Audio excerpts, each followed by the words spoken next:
Muy buenas tardes a todos, bienvenidos a Tarde a 24, bienvenidos a MMD. Ya estamos arrancando con todo, la tarde con mucha información y una semana de nuevo que empieza con mucha tensión en el mercado cambiario y muchos interrogantes sobre qué va a hacer el gobierno para frenar la corrida cambiaria que está en curso. Está en este momento la ministra de Economía, Silvina Batakis, en Washington, en reuniones con funcionarios del Tesoro norteamericano, y ahora se espera la reunión con Kristalina Georgieva, la titular del FMI. Pero ahora vamos a contar cuáles son los puntos que está negociando ahí en Washington Batakis y lo que piensa en el fondo que puede hacer y no puede hacer Batakis en esta coyuntura. Pero creo que el tema de fondo es si el presidente entiende dónde está parado y si hay, desde el punto de vista de la Casa Rosada, una decisión política para frenar la corrida cambiaria, que creo yo es urgente, es necesario frenar esa corrida cuanto antes para que no se transforme en una corrida bancaria, es decir, para que esta brecha de los dólares libres arriba de 300 pesos y el dólar oficial en 130, que marca la expectativa de devaluación, no se termine transformando en una corrida de los depósitos de plazo fijo al dólar. Ahora, la pregunta de fondo es si el gobierno, primero, ¿qué quiere hacer? Es decir, si hay una discusión dentro de la coalición de gobierno de qué es lo que se quiere hacer. Y, en segundo lugar, ¿qué puede hacer el gobierno? Es decir, los márgenes de acción que tiene, que son efectivamente muy reducidos. Lo que está claro es que el presidente debe entender dónde está parado, es decir, el diagnóstico. Y el diagnóstico es muy complejo porque cuando estás en medio de una corrida cambiaria, el resultado es totalmente imprevisible. Es decir, no sabés si llegás a estabilizar en una situación que es de por sí muy compleja para la economía, es decir, esta brecha cambiaria genera que el Banco Central no tenga dólares y que se adelanten todos los precios y que vos vayas a un nivel de inflacionario hoy muy difícil de manejar, con reapertura de paritarias y reclamos cada vez mayores en la calle. Pero en cualquier momento, cuando estás caminando en la cornisa, la situación puede ser peor, porque se puede disparar sobre esta corrida, como decía, una salida más importante de pesos hacia el dólar y impulsar una espiralización. Cuando digo que el gobierno se tiene que poner de acuerdo en qué quiere hacer, es porque evidentemente sigue habiendo diferencias profundas de cómo enfrentar la crisis entre Cristina Fernández de Kirchner y Alberto Fernández. Diferencias profundas respecto a qué hacer en este momento. Por ejemplo, está claro, ahora van a ver, que desde los economistas que están cercanos al gobierno, en una línea más con Martín Guzmán o con la propia Batakis, consideran que hay que tomar ciertas medidas elementales, técnicas, dentro de un plan integral para frenar la corrida la corrida cambiaria. En primer lugar, como puntualizó el otro día y lo comentamos acá Emanuel Álvarez Agis, tenés que alinear la tasa de interés, la inflación y el tipo de cambio oficial. No puede ser que la tasa de interés, que es el precio de los pesos, sea lo más barato y que vos estés financiando la corrida cambiaria con pesos baratos, ya sea para el crédito o con pesos que te remuneran muy poco si tenés un depósito a plazo fijo. Es decir, es necesaria una suba de la tasa de interés. La discusión es cuánto tenés que subir la tasa de interés en este contexto y qué consecuencias tiene eso sobre la economía real. Y si solo alcanza o si tenés que también tomar medidas desde el punto de vista cambiario y de oferta de los dólares, cómo estimular al sector del campo para tener una mayor oferta de dólares, además de lo que está discutiendo Batakis en Estados Unidos, que es el plan fiscal, cómo hace la Argentina para cumplir las metas fiscales. Ahora, todo eso que implican medidas fuertes y que inexorablemente en el corto plazo te llevan a un enfriamiento mayor de la economía, no está claro que pueda ser apoyado por Cristina Fernández de Kirchner. Y esa es la primera cuestión. ¿Qué es lo que quiere en esta coyuntura el presidente y qué es lo que quiere la vicepresidenta? porque la impresión es que la vicepresidenta en esta coyuntura lo que quiere es proteger su base electoral. Es decir, al menos conservar el 20, 25, 30% tal vez en la provincia de Buenos Aires y no, de alguna manera, contradecir lo que viene siendo su discurso político en esa base electoral. Es decir, lo que alguien llamaría morir con las botas puestas. Es decir, conservar su capital político. ¿Qué quiere hacer el presidente? Y dónde está parado el presidente es lo más relevante. Y no está claro qué quiere hacer el presidente. Fíjense las últimas declaraciones de Alberto Fernández, alineándose, si se quiere, con el discurso de Cristina respecto a su base electoral, que es lógico. Cristina se mantiene en silencio, pero si saliera a decir algo, diría cosas como las que dijo el viernes Alberto Fernández. Tenemos el desafío de enfrentar a los que especulan con el dólar y a los que guardan 20.000 millones de dólares en el campo y no los liquidan esperando una mejor rentabilidad. Es decir, hablar de los especuladores, de los que corren al dólar para especular y del campo que está especulando y está generando, según Alberto Fernández, esperando mayor rentabilidad, esta crisis que enfrenta el gobierno y todos los argentinos. Es decir, ese es un discurso típico que suscribiría Cristina, pero Cristina está en silencio, no lo dice Alberto Fernández. Mientras, Batakis negocia en Washington con el FMI. O la declaración de Juliana Di Tulio, diciendo que lo que hay que hacer es poner a la Policía Federal en la puerta de cada cueva financiera donde se compran y venden dólares blue, dólares en negro. Es decir, discursos que los hemos escuchado un montón de veces durante, sobre todo, el último gobierno de Cristina entre 2011 y 2015. Dice Juliana Di Tulio, uno dice, ¿para qué? Porque eso va a solucionar la crisis.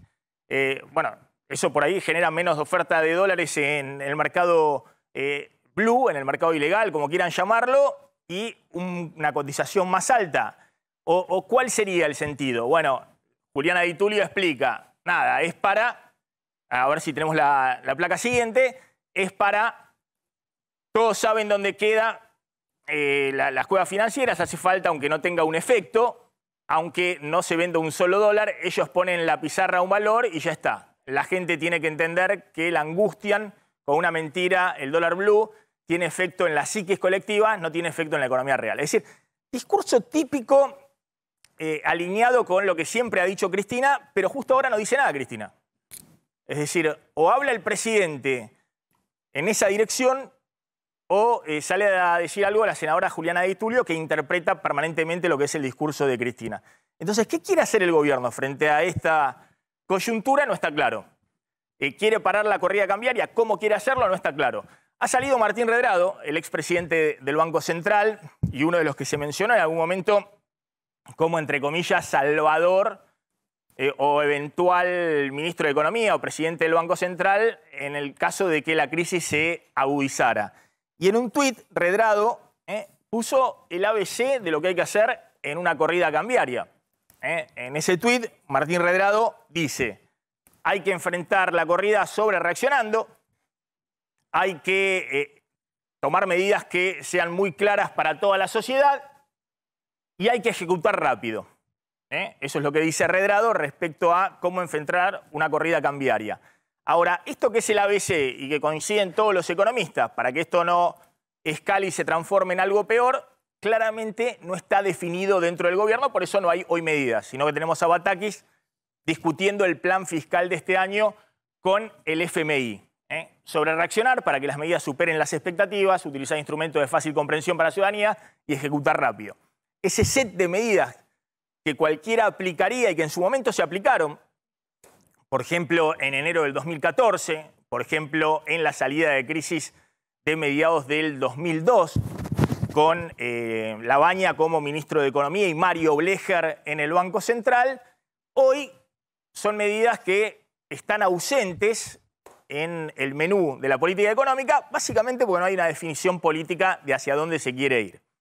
Vas a contar, Claudio, qué está negociando Batakis con el FMI en este momento en Washington. No, en este momento está la reunión de Batakis con el asesor del Departamento del Tesoro de Estados Unidos, David Lipton, un hombre que fue un hombre fuerte justamente en el FMI, hoy lo es de la administración Biden. En este momento está ocurriendo la reunión, sale de ese encuentro y se reúne con Kristalina Georgieva en lo que es el día más, digamos, crítico en relación a la agenda que tiene Batakis. Y ahora vamos a contar qué expectativa o con qué expectativa va Batakis a estas reuniones, claramente en busca de un apoyo salvador de los Estados Unidos a través del FMI. Ahí va a haber una renegociación de las metas. La cuestión clave acá es si hay plata adicional para la Argentina. Esa es la expectativa que lleva la ministra de Economía. Se va a encontrar justamente con qué respuesta le da a Estados Unidos. Y por eso, Maxi, después vamos a ampliar,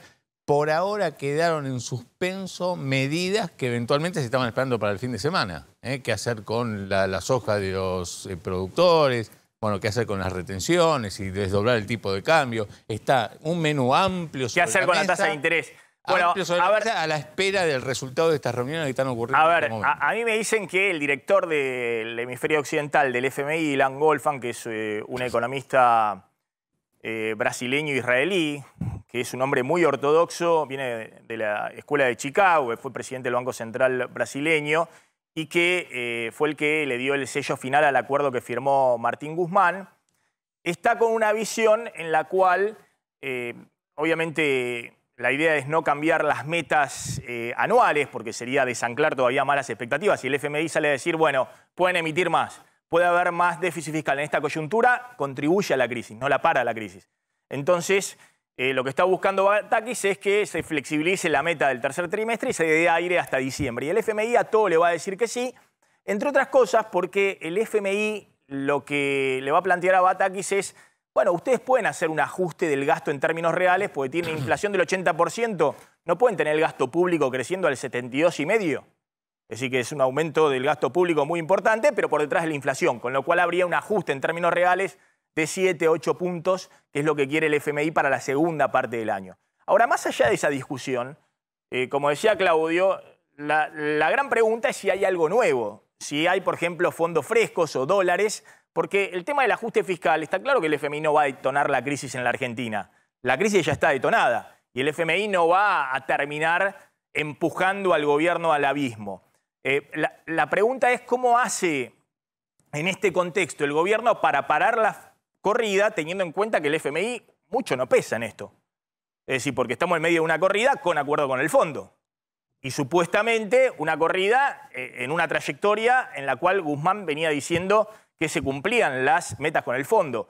El tema de fondo, que no se acumulan dólares en las reservas, y más allá que el FMI te dice, bueno, vemos a fin de año, la crisis se dispara porque todo el mundo sabe que hay muy poquitos dólares en el Banco Central, hay muchos pesos, el dólar oficial está a 130, pero el Banco Central no lo vende porque se queda todavía con menos reservas y los dólares libres están arriba de 300 pesos. Ese combo muy complejo requiere medidas urgentes que increíblemente después del fin de semana Batakis no toma. Y no toma fundamentalmente, insisto, porque no hay una definición respecto a lo que quiere el gobierno. Porque, evidentemente, Cristina lo que quiere es proteger su base electoral. Es decir, en todo caso, alejarse y decir si todo sale muy mal. Bueno, vieron, este es el acuerdo del FMI que votó el gobierno con la oposición y nosotros dijimos que esto iba para peor. Está Javier Timerman en comunicación y está también Claudio Loser ahí en Washington. Gracias a los dos, muy amables. Voy a empezar por Claudio, que está ahí en Washington. Claudio, no sé si estabas escuchando, pero yo decía, bueno, Batakis va a estar ahí negociando desde el punto de vista fiscal las metas fiscales del tercer trimestre, pero básicamente ver si hay algo nuevo, si el FMI puede dar algún tipo de préstamo o algún financiamiento adicional. ¿Cómo ves esa posibilidad? Yo soy bastante negativo. Normalmente tengo una visión, llamémosla constructiva. Yo le tengo creciente respeto a Batakis en términos de su, digamos, capacidad ejecutiva, digamos, por lo menos moverse. Sin embargo, yo creo que en el fondo no va a encontrar una audiencia tan fácil. Lo que el fondo le va a decir es, mira, los números pueden ser diferentes, los números fiscales y monetarios, pero tenés que trabajar en eso, tenés que tener números que se vayan reduciendo, por lo menos como porcentaje de producto, y yo creo que le va a insistir muchísimo en términos de limpiar el sistema cambiario.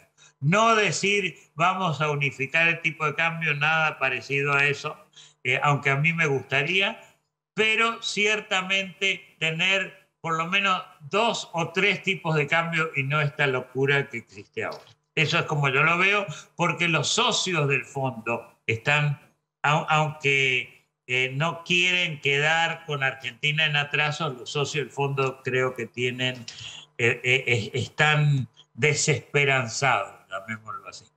Es decir, los países miembros del FMI. Correcto, sí. O sea, hay 192 países miembros, no le prestan los Estados Unidos a la Argentina en el fondo, son todos. A lo mejor le está prestando Uruguay, a lo mejor le está prestando Colombia o México a la Argentina, aparte de los europeos y los chinos, y dicen, algo tienen que hacer, porque nosotros tenemos nuestro propio producto. Claro, yo decía que el acuerdo con el FMI era un acuerdo de transición para llegar al próximo gobierno, sí, digamos, a la elección del próximo año. Así lo decía en todas las reuniones con inversores Ilan Goldfan, que es el director del Hemisferio Occidental, sí, el puesto que Loser ocupó durante mucho tiempo, sobre todo en la década del 90. Lo que pasa es que la transición ha quedado demasiado lejos. Falta un año para las PASO.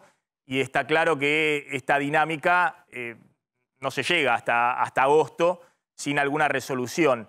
¿Cómo estás viendo, le pregunto a Javier Timerman, esta movida, ¿no? Por ejemplo, me dicen que el FMI va a decir, bueno, Batakis anunció la cuenta única y la reforma de la ley de administración financiera. ¿Dónde está el DNU? Digamos, ¿dónde está el DNU que no apareció? ¿Por qué el presidente no firmó nada? Nadie dice si está la firma del presidente. Es decir, quiere ver el fondo que efectivamente lo que anunció Batakis empiece a plasmarse en la realidad. Javier. Sí, yo la verdad que estoy en total acuerdo con lo que dijo Claudio. Yo creo que lo que dijo sobre la reunión que va a ocurrir entre Silvina Batakis y el fondo va a ser más que nada informativa desde el punto de vista de Batakis. No es mucho lo que puede decir. Y tampoco deberá esperar demasiado. Me parece que esas son temas de la ansiedad de los argentinos, de creer que porque haya una reunión tiene que haber un resultado tan diferente al status quo. Yo creo que es una buena iniciativa después de la suspensión del viaje del presidente, haber mandado a la ministra para que informe, para que vea la cara, para que la conozcan, para interactuar, para todas esas cosas que son muy importantes. Y como dijo Claudio, yo creo que el fondo les va a decir, bueno, entendemos lo que está pasando, hay una crisis, no van a comerse eso de que la crisis es producto de la guerra, etcétera, etcétera. Todos sabemos las dificultades internas que tiene la Argentina, las dificultades políticas, y sobre eso seguramente va a querer escuchar el fondo. Ahora, lo que yo planteaba es, estamos en medio de una corrida cambiaria. Y esa corrida cambiaria hay que, acá lo planteaba Redrado también, hay que cortarla de cuajo. Digamos, no se puede vivir en corrida cambiaria permanente, porque en algún momento empiezan a moverse otras cosas. Por ejemplo, ahora voy a mostrar los números. Si el ahorrista en el depósito de plazo fijo está perdiendo permanentemente frente a la inflación y frente al dólar, empieza a moverse eso. Digamos, empiezan a salir, aunque tenga cepo, depósito de plazo fijo al dólar, empieza a correrse otras cosas. Además de la corrida que está ocurriendo en los precios, en la economía real. Falta de dólar en el Banco Central, no se puede importar y empieza a remarcarse, bueno, ¿para cubrirse? ¿Para cubrirse de qué? Del costo de reposición. Entonces, eso hay que cortarlo en algún momento. Redrado dice, esto requiere un plan integral y 3 puntos. Sobre reaccionar, es decir, mostrar fuerte una reacción, que la gente entienda lo que estás haciendo, cuál es el sendero, y ejecutar. ¿Coincidís, Claudio, que en medio de una corrida cambiaria como la que se está viviendo, esta idea de, bueno, esperemos a septiembre que va a haber menos importaciones de energía y va a haber más dólares porque los productores tarde o temprano van a tener que vender la soja o lo que tienen en silo bolsa, es un tanto riesgoso? Yo creo que es muy riesgoso. O sea, porque la corrida es ahora. y la gente, bueno, se van a acabar los pesos, va a aumentar, si no hacen nada, la gente va a seguir corriendo si no hay alguna indicación de acción por parte de las autoridades. Eso, o sea, el tiempo no está a favor del gobierno en el sentido de lo que ellos quieren hacer. El tiempo está diciéndole, señores, se le acabó la cuerda, por favor, muévanse. El fondo creo que lo va a confirmar, pero esto tiene que ver con la economía argentina y con los argentinos. Javier, ¿cómo estás viendo esa dinámica? Y meto también la política. Vos conocés a todos los personajes, Alberto Fernández, a Cristina y demás. Yo decía, acá hay un problema de que no se sabe qué quiere hacer el gobierno. Y después, lo que puede hacer el gobierno, porque el margen de maniobra, pero todavía no se sabe ni siquiera qué quiere hacer. Claro, yo siempre estuve del otro lado de las crisis, ¿no? Soy operador en Wall Street, entonces claramente, vi cómo muchas de estas crisis de monedas impactaron en las economías de los países. Ahora, lo primero que necesitas es credibilidad política. Es empoderar a alguien, yo lo decía antes cuando se discutía el tema de Guzmán, hay que empoderar a quien sea, pero hay que empoderar a alguien, volver al viejo Ministerio de Economía que tiene todas las áreas juntas y enunciar un plan.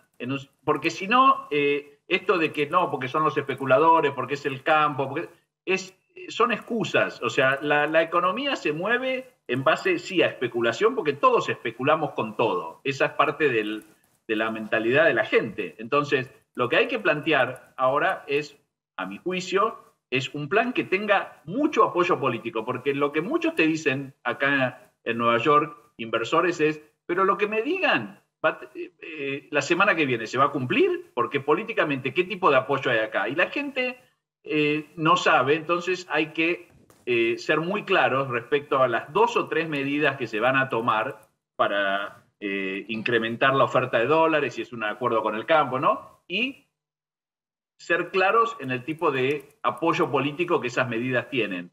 Si no, es esperar algún milagro o algún parche como esto que se anunció últimamente del dólar turista, etcétera, etcétera. Tiene que ser algo bastante más contundente, me parece. Cuando vos hablas de especulación y hablabas también de los incentivos en una economía, claro, la política económica lo que tiene que marcar es cuál es la cancha de los incentivos. Si vos tenés una tasa de interés que es 30-40% real negativa, ¿por qué alguien que tiene dólares te va a vender los dólares y se puede financiar en pesos a una tasa de interés por debajo de la inflación? ¿No? ¿Cuál es la lógica? Es decir, que salga con la bandera del kirchnerismo, Cristina, patria o muerte, y venda los dólares. No sé, ¿cuál sería la lógica? Lo que pasa es que a mí me da la sensación que en la Argentina en este momento cuesta tomar una decisión porque nadie quiere asumir los costos de una decisión. Y toda decisión tiene costos. No se puede satisfacer todo a todos. Entonces, cuando el gobierno decida que este es el camino, va a haber costos y va a haber peleas políticas y va a haber debate. Y eso es lo que tiene que hacer el presidente con su equipo. Diseñar 3, 4 políticas claves que tengan que ver con la oferta de dólares, que tengan que ver con la demanda de pesos, parar esto con mucho apoyo político. Y yo creo, como dijo Claudio antes, que Silvina es lo suficientemente capaz como para ejecutar el plan. Claudio. Sí. Una pregunta para Loser. Ahí el gobierno tiene la expectativa de que, como rápidamente encontró una reunión con David Lipton, hombre del Tesoro, incluso estaba la posibilidad que se suma a esta reunión a Janet Yellen, hay que ver si esto se concreta, que el fondo rápidamente a través de Georgieva reciba también a Batakis. Eso lo veían desde el gobierno como un respaldo político de Estados Unidos y que incluso ese respaldo político debería traducirse inclusive con algún fondos extras. ¿Puede ser, es una buena lectura que hacen desde el gobierno o no, o es exagerada? Yo creo que es exagerada. Como dicen, una golondrina no hace verano, usando términos técnicos. Y realmente, o sea, lo recibo porque la Argentina está en crisis. No es el único país en crisis, pero Argentina está en una crisis terrible. la gente del departamento del hemisferio occidental claramente es el país más caliente en el menú. Georgieva tiene otros problemas, pero realmente esto con Sri Lanka y algunos otros países es uno de los países de los más problemáticos. Y bueno, que los reciba David Lipton y quizá Yellen, también es porque la situación es mala, pero eso no quiere decir que es porque estén contentos con lo que pasa. Yo no estoy diciendo que no se quiere a la Argentina. Lo que digo yo es que no hay la paciencia que podía haber antes y tienen que actuar pronto. Y el problema es que la corrida refleja, un poco siguiendo lo que dice Javier, en realidad todos racionalmente queremos comprar barato y vender caro. Y claro, hay todo tipo de gente que quiere comprar barato, pero realmente hay que tomar la decisión y hacerlo. Me hace acordar a otras instancias en América Latina, pero a Grecia, un gobierno totalmente de izquierda, pero que tomó todas las medidas necesarias porque no le quedaba más. Ahora vamos a hablar con Sheila Bilker respecto a esta pregunta que me decía hace un rato un exfuncionario del área económica de Néstor Kirchner. Me decía, mira, Cristina, en esta coyuntura está tratando de resguardar su 20, 25, 30% en la provincia de Buenos Aires, lo que sea de su caudal político. Y no se va a embarcar en avalar algo que tenga un costo político y que vaya en contra, digamos, de cuál es lo que ella ha venido diciendo hasta ahora, ¿no? Ahora le vamos a preguntar ese tema a Sheila Bilker. Me pregunta, ¿vos harías algo distinto? Si vos tenés que defender tu capital político. Es decir, la idea de que esta es una crisis donde están los especuladores, está el campo, están las cuevas financieras, que hay que ir con la policía. Es decir, la lógica que hemos escuchado en las últimas horas de todo el arco del kirchnerismo, salvo de Cristina, que está callada. Que es el relato típico del kirchnerismo, pero Cristina está callada. Por último, Javier, te hago la pregunta, a ver si podemos ver ahí los distintos dólares que tenemos. Yo decía, mejor que no consigan fondo fresco del FMI, porque llegás a conseguir fondo fresco del FMI a un préstamo más, y el FMI ahí sí te va a imponer cuál es el mecanismo típico en estos casos de hacer rápido una devaluación con tasa de interés. Y eso tiene que ser un programa de la Argentina, es decir, tiene que ser un programa económico propio, ¿no? No tiene que ser en el medio que el FMI nos tiró unos mangos, entonces ahí, porque aparte no genera ninguna credibilidad el FMI en la Argentina. Ya lo vimos con el megapréstamo que le dio en junio del 2018 a Macri, que tuvo que después ampliarlo en septiembre, porque la corrida seguía. El FMI no es sello de calidad en la Argentina, no es sello de confianza, es al contrario, situación de que estás en una situación dramática, si te está prestando fondo, y que hay que correr rápido y resguardar los fondos, los dólares donde se pueda, porque la devaluación o la crisis puede continuar. Lo que yo decía, Javier, y no sé cómo ves la salida a esto, es que este dólar contado con liquidación en 330, el dólar blue más o menos lo mismo ahora, 334, 332 en esto, y el dólar oficial en 130 pesos con el Banco Central sin reservas netas, es decir, retaseando incluso al pago de importaciones esenciales, bueno, es una situación que no es sostenible en el tiempo. Lo que nadie sabe bien es cómo haces para salir de esta trampa. Sí, totalmente. Yo creo que todo el tema de la brecha, cuando estaba incluso en 60% ya era un problema y ahora es un problema mayor. Es muy difícil atraer inversiones, muy difícil seducir a aquellos que tienen dólares. Cuando vos tenés este tipo de brecha, la gente, claro, especula con una devaluación. Entonces, yo creo que acá no va a quedar otra que, como dijo, creo que Claudio o vos, subir las tasas, hacer tasas reales positivas, generar confianza política como para que se crea en este plan que se va a instrumentar, pero antes que nada hay que parar esta especulación de alguna manera con el peso financiándose a tasas negativas. Ya no hay, o sea, todos los países están subiendo las tasas y son países que tienen bancos centrales mucho más creíbles que el nuestro. Sí, ahí totalmente, ¿no? Como dice Álvarez Sacchi, esta es una corrida que insólitamente termina siendo potenciada por el propio gobierno. con la tasa real negativa, sin dar señales claras de cómo vas a hacer con el tema fiscal, que ha sido expansivo la primera parte del año, cuando la economía venía ya recuperándose. ¿Para qué tan expansivo, soltando tantos pesos a dar vuelta? Y después, fundamentalmente, la política, ¿no? La discusión de qué es lo que quiere hacer. Nadie sabe bien cuál es el plan, si es este que está negociando con el FMI Batakis o mandar a las cuevas financieras y al campo a la Policía Federal. Loser, gracias Javier Timerman, como siempre. Voy a abrir el tema político con Brenda y con Pablo Vinocourt. Después vamos a ver un poquito qué está pasando con los plazos fijos en dólares y con los plazos fijos en pesos y con la tasa de interés que pagan los plazos fijos en pesos. Brenda, bueno, ¿qué información tenés? Hubo mucha versión el fin de semana que había estado Cristina en Olivos, después lo desmintieron respecto a que efectivamente no había estado. Todo se maneja con mucha reserva. Cristina no quiere quedar pegada de que está en la toma de decisiones, eso es claro. Están operando a todos lados, desmintiendo todas las reuniones, todas las comunicaciones. Cristina no quiere saber nada con que la asocien o que la peguen a cualquier toma de decisión económica. Quiere estar al margen de eso. Bueno, ¿qué información hay?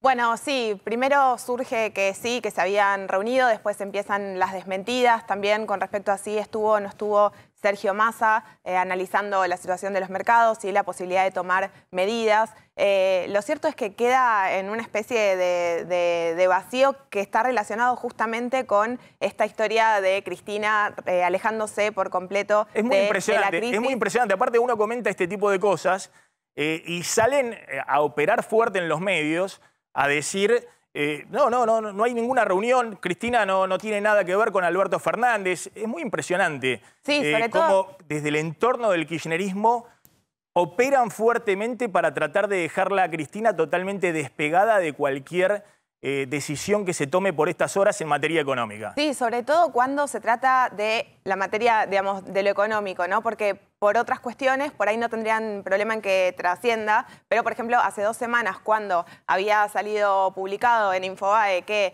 se habían hablado del dólar turista, no, era la modificación de los porcentajes para la compra en el exterior del dólar turista, digamos, a 45%. Bueno, ella no había querido quedar pegada para nada con esa medida en particular, y ese era el problema, y eso es lo que salió específicamente a desmentir al día siguiente. Es decir, que quiere mantenerse alejada de la crisis, pero al mismo tiempo tiene que seguirla de cerca, lo hace efectivamente, está en contacto con Alberto Fernández, está en contacto con Silvina Batakis, revisa las políticas que se están haciendo y finalmente termina dando cierto aval o cierto no aval y por supuesto está el tema de que está en completo silencio y que no dice nada, que es algo completamente repetitivo también de parte de nosotros los periodistas, que seguimos hablando de ese tema, pero sigue siendo muy importante y a medida que pasan las semanas no hay ningún tipo de expresión de su parte. Maxi. Cristina, me cuentan, está hoy, todo ministro que tiene tomó una decisión, primero va y consulta con Cristina, o los que están alrededor de Cristina, todo pasa por ella. Ahora, ella no quiere saber nada con que se difunda que ella comparte decisiones económicas de Batakis o del área de economía, cualquiera sean. Y la sumo a Gila Vilker. Gila, gracias como siempre, muy amable. Al revés, un placer. Bueno, ¿cómo estás viendo esta dinámica? Yo decía, no está claro lo que quiere hacer el gobierno. Las últimas declaraciones de Alberto Fernández son los especuladores del campo, que guardan los 20.000 millones de dólares. Discurso típico kirchnerista, Di Tulio diciendo hay que mandar la Policía Federal a la cueva financiera, esto es una cosa de psicosis del dólar blue que no tiene que ver con la economía real, discurso típico. Cristina en silencio y operando muy fuertemente en los medios. Yo no tengo nada que ver con Alberto Fernández, ninguna reunión, no participo de lo que está haciendo en este momento Batakis en sus negociaciones con Washington o las decisiones económicas que se puedan tomar. ¿Qué es lo que quiere Cristina en esta coyuntura? Mira, está claro que la intención es despegarse, ¿no? Que le pase de costado, ¿no? Digamos, y un poco como vos bien planteabas en tu editorial, con la mira puesta en conservar el caudal electoral. La pregunta es si esto es posible. La pregunta es si la voluntad, solo por la voluntad del líder, esto se puede hacer. Esto, punto uno. Lo que nosotros estamos viendo en relación con esto es 2 cosas. Por un lado, la pregunta insistente desde hace ya 2 semanas, que es, bueno, ¿y Cristina avala o no avala? Desde los anuncios de Batakis, la principal pregunta fue esa. La pregunta de la semana pasada fue ¿quién conduce? Es decir, son en definitiva preguntas por el apoyo político. En el medio, el presidente Fernández diciendo no puedo liderar porque liderar es ir contra Cristina. Entonces, un presidente que, digo, realmente una declaración de alto contenido, ¿no? Digamos, o sea, yo creo que un presidente es lo último que puede decir, no puedo liderar. Entonces, lo que vos estás viendo es que, bueno, en definitiva, lo que se está esperando acá son señales claras por parte del poder político. Y hoy el poder político, si tenés un presidente que dice no puedo liderar, son las señales de Cristina en definitiva, ¿no? Entonces, a mí me parece que la pregunta por la conducción, la pregunta por el apoyo político, son preguntas que tienen que ver con Cristina, ¿dónde está en todo esto? ¿No? Digamos, esto por un lado. Por otro lado, cuando nosotros vemos lo que está pasando en términos de opinión pública, lo que estamos viendo es el gobierno que no para de perder adhesión. La imagen de Fernández, que por supuesto no para de perder adhesión, en consonancia con la escena crítica, pero también la caída de la imagen de Cristina. O sea que el silencio también tiene un costo. El silencio también tiene un costo. Y me parece que esa es la otra pata de esta balanza, que es que uno puede entender cuáles son las intenciones de intentar quedar despegarse de la escena, pero bueno, la pregunta es si eso es posible. Cuando nosotros vemos lo que pasa en términos de opinión pública, lo que vemos es que eso no es posible. De igual modo pasa con el tema en materia de opinión pública, con el tema del dólar blue. ¿Es importante o no es importante? Bueno, en materia de opinión pública es absolutamente importante, ¿no? Digamos, hay una asociación absolutamente... ¿Cómo? Pero aparte, Gila, más allá del dólar blue, los precios. Los precios. Ahora va a contar Claudio qué está pasando con las mediciones de precios que están haciendo consultoras privadas, pero la dinámica de precios que la vive del primero al último de los argentinos.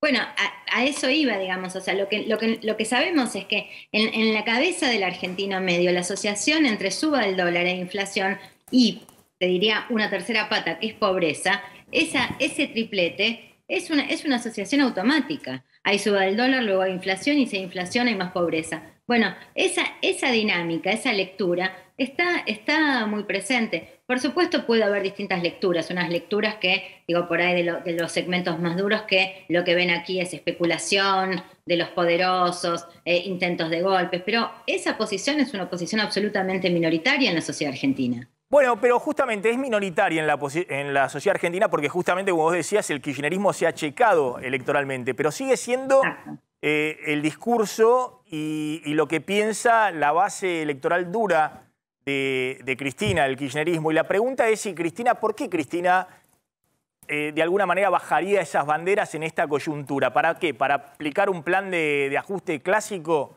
con suba de tasa de interés, ajuste fiscal, acuerdo con el FMI? ¿O le conviene a ella seguir, bueno, ahora en silencio, dando mínimamente espacio a Batakis, pero si la cosa sale mal, salir a cruzar duramente? Y te pregunto eso porque cuando estaba Guzmán, Cristina hablaba cada vez más seguido. Yo dije un mes antes que se fuera Guzmán, si Guzmán no se va, Cristina va a estar cada 15 días o cada 10 días saliendo y machacando y yendo con todo. Y es lo que hizo. Ahora, eso le permitía a Cristina que se hundiera Alberto Fernández en las encuestas y ella conservara su caudal político, ¿no? Encogido y demás, pero conservaba su caudal político. ¿Esa lógica cambia cuando renuncia a Guzmán y ahora está Batakis en el Ministerio de Economía? Mirá, vos hablaste recién de base de sustentación, dijiste más chica. Y sí, lo que hay que decir es ciertamente cada vez más chica. Entonces, la pregunta es, digo, si esto alcanza y alcanza para qué. Este es un tema. Y después, digo, todo lo que tu planteo, que es un planteo totalmente legítimo, tiene que ver con de alguna manera, especulación política, especulación electoral, digamos, conservar Bueno, además de eso, tenés responsabilidades de gobierno. Además de eso, hay responsabilidades de gobierno. Digo, a ver, así como se dice que Cristina Fernández de Kirchner, digo, este gobierno que vino desde un inicio, desde un principio, con este origen raro, donde el que tiene los votos está en segundo lugar, bueno, eso no ha cambiado, digamos, y en definitiva, digamos, hay una responsabilidad de gobierno. hay una responsabilidad de gobierno. Entonces, entiendo la dimensión del cálculo. También me parece que lo que vos ves en términos de la chica y de la adhesión tiene que ver con que la ciudadanía también reclama algo del orden del involucramiento, de la participación. Esperamos un segundito, Gila, porque lo va a jugar a Pablo Vinocur, justamente con lo que dijo Di Tulio respecto a las casas de cambio, ¿no? Digamos, ¿para quién es ese mensaje? Sí, hay que entender también cuál es la lógica del kirchnerismo cuando empieza a avanzar. Hasta ahora había un silencio absoluto. Entre el viernes y ayer y hoy se empezaron a dar declaraciones cada vez más subidas de tono y en general es como opera Cristina. Empiezan hablando algunos marginales, después empiezan a hablar personas con más volumen político como Juliana Di Tulio, que recordamos que es la presidenta del bloque de Unidad Ciudadana. La Policía Federal a toda la pidió que la Policía Federal vaya a revisar cada una de las cuevas y casas de cambio. Eso es lo que pidió Juliana Di Tulio, repito, la titular del bloque de Unidad Ciudadana, que es el bloque más kirchnerista dentro del Frente de Todos en el Senado. Sería el brazo más cercano, la mano derecha de Cristina Kirchner. Y un comunicado de...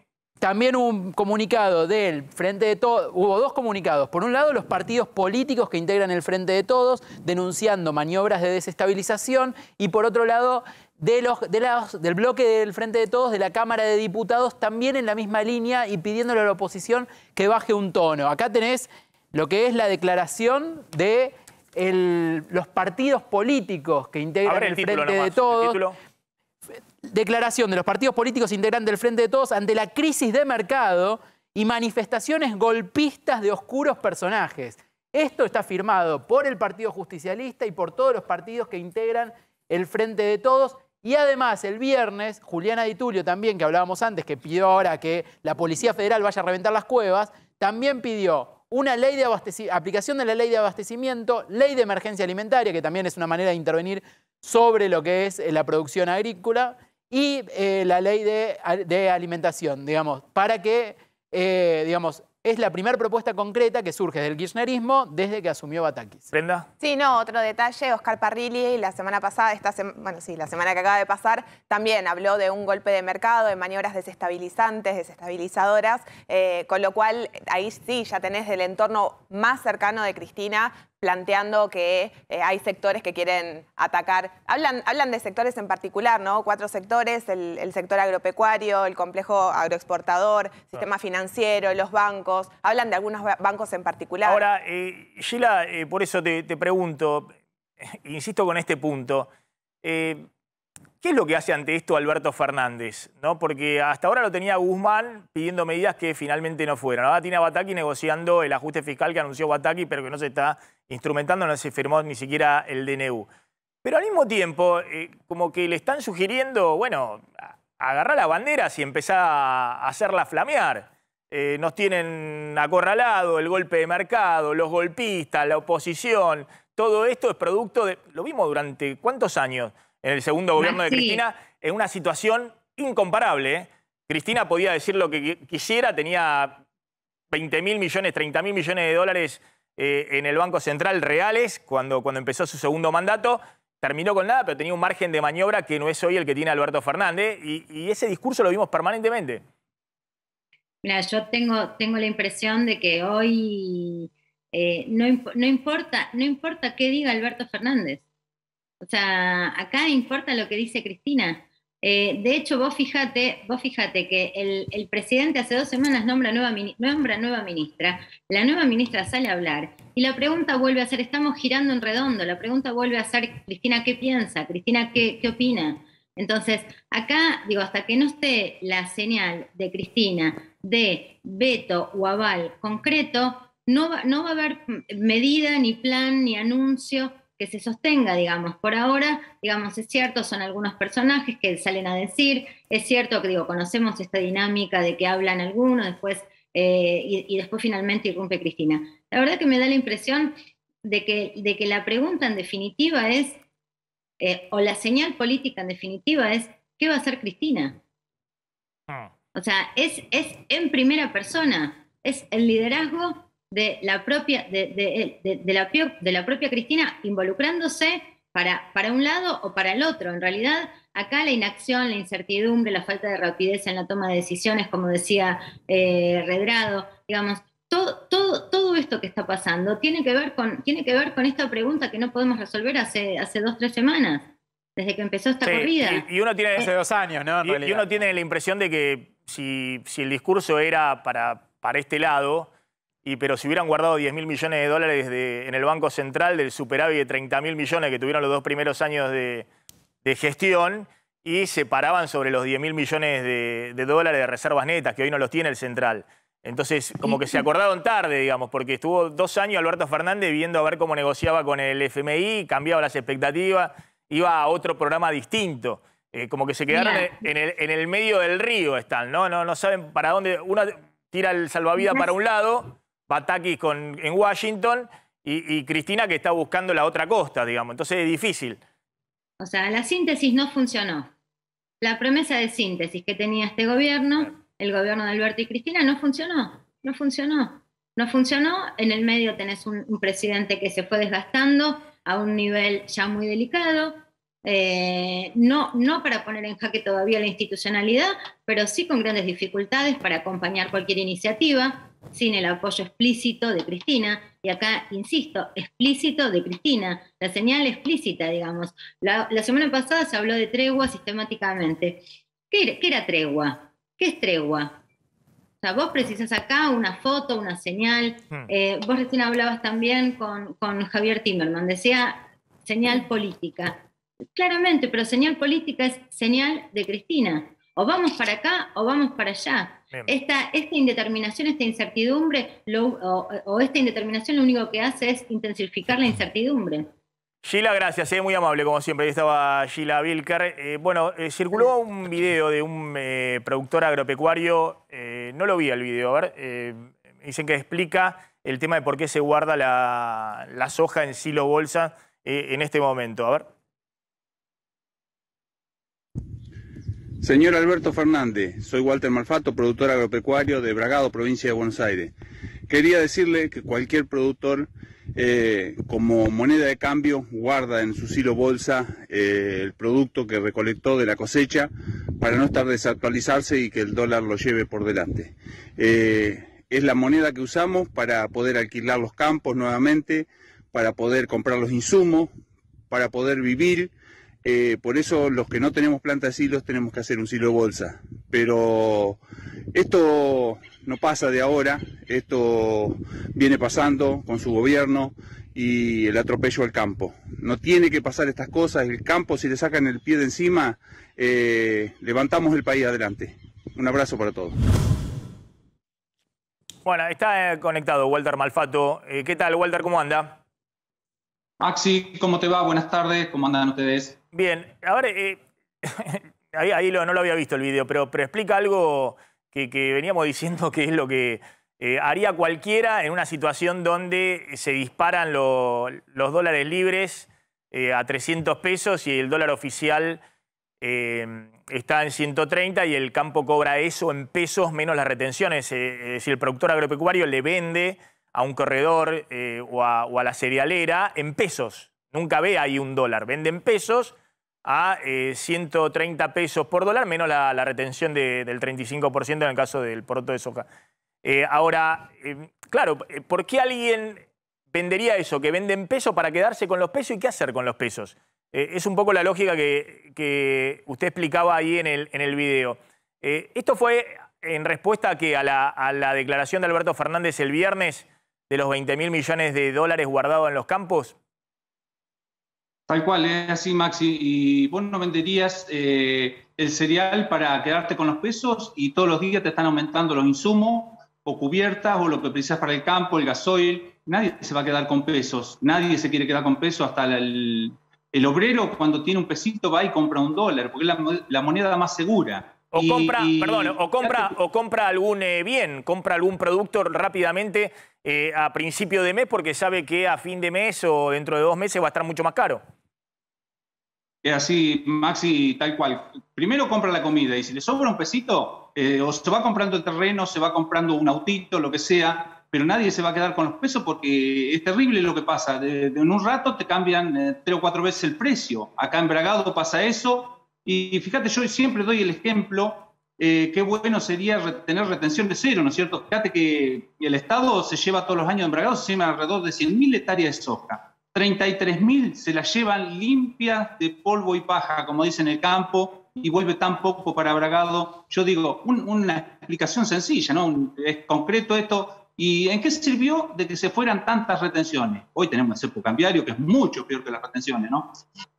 Sí, eso es otra discusión más de la política macroeconómica, lo que venimos contando siempre, ¿no? En estas coyunturas, obviamente están con un problema de déficit fiscal y yo creo que el tema de retenciones va a continuar por mucho tiempo, incluso con el próximo gobierno que va a tener que discutir también ese tema con el FMI. Ahora, desde el punto de vista de la lógica, del día a día, ¿para qué va vendiendo el productor agropecuario? En todo caso, porque en algún momento tiene que vender, tiene que pagar los costos, tiene que pagar los insumos, tiene que pagar el personal. ¿Cómo va siendo esa lógica de venta del poroto en el silo bolsa?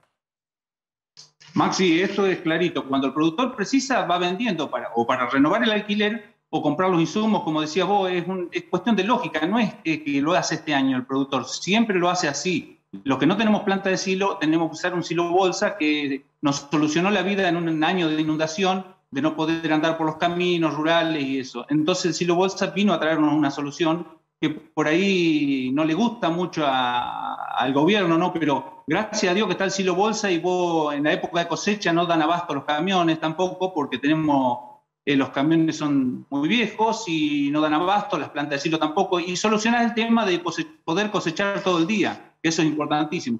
También hay que decirle al gobierno... No, pero aparte porque si no existiera el silo bolsa, el pequeño productor quedaría preso del acopiador o de la cerealera o del molino, digamos. Es decir, apenas cosecha tendría que estar vendiéndole a ellos a cualquiera sea el precio. Digamos, no podría por lo menos ver un poquito a ver si puede defender mínimamente los precios y vender en el momento donde los precios estén un poco mejor. Tal cual, es como vos lo decís y lamentablemente esto no sé qué les pasa que no quieren entender. Ellos tienen un descontrol en el gobierno y le quieren echar las culpas al campo. El campo es parte de la solución, no parte del problema. Bien, Walter, gracias, muy amable. Ahí estaba Walter, no sé, ¿querés hacer una pregunta vos, Claudio, a Walter? No, la pregunta es si no hay... A ver, el cálculo es el cálculo, porque el presidente también, aparte le pasan mal los cálculos. El cálculo es esto en base a la CIARA, la Cámara de Cerealeros, que son los que están trabajando todo el tiempo en el gobierno y tienen monitoreado a los 8.500 productores que están en blanco, Después está todo el tema de lo que venden en negro y demás, pero 8.500 productores, entonces saben exactamente mes a mes, semana a semana, cuánto le van vendiendo a las cerealeras o a los molinos y demás, ya sea para procesar en harina, en aceites o para exportar directamente el poroto.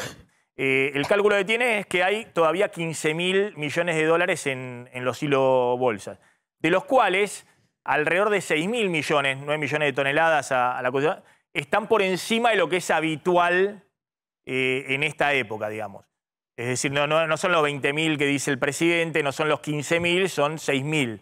Ahora, lo que está contando Walter es, bueno, esos 6.000 están viendo y obviamente cuando mayor sea la brecha cambiaria, más van a tratar de demorar para vender, porque está como todo lo que está ocurriendo en todos los sectores. Venden cuando no les queda otra para pagar las cuentas. Acá la pregunta es si no hay, en algunos informes del sector salió la posibilidad de que en las próximas semanas haya una caída en el precio internacional de la soja. Digamos, si no hay un temor, por decirlo así, a que la jugada de retener para vender más adelante por el tema cambiario argentino no puede después verse perjudicada por una baja en el precio internacional de la soja. Esperamos un segundito, ahora te contesta esa Walter Malfato, pero tengo al presidente de la Comisión de Presupuesto, Marcelo Casareto, del Frente de Todos, y está bueno que está Malfato ahí en el Zoom, que es un productor agropecuario.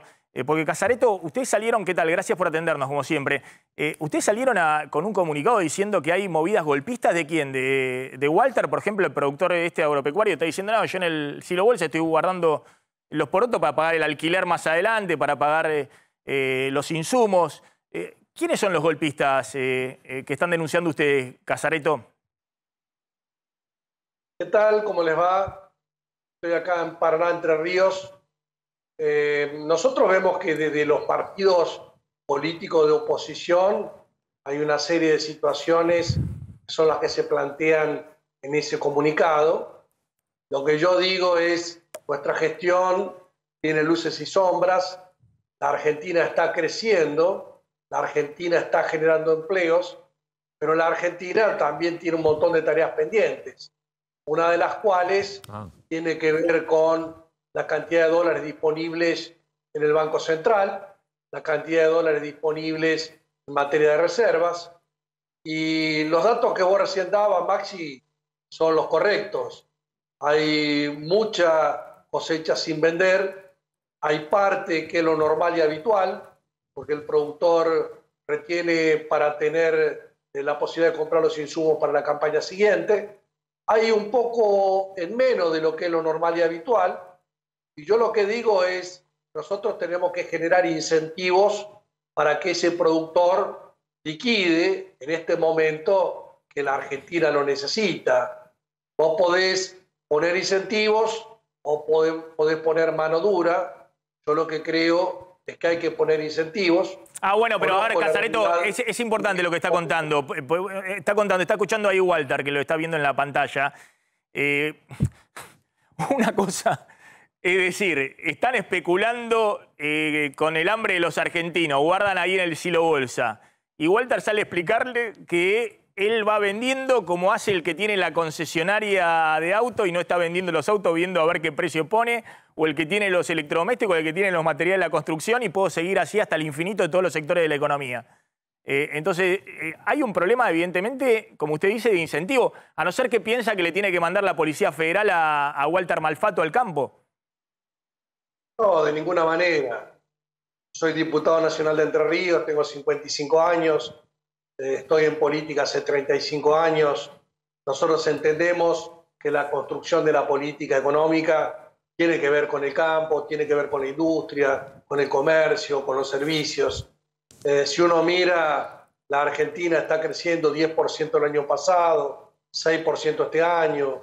El año pasado crecieron un 42% las exportaciones.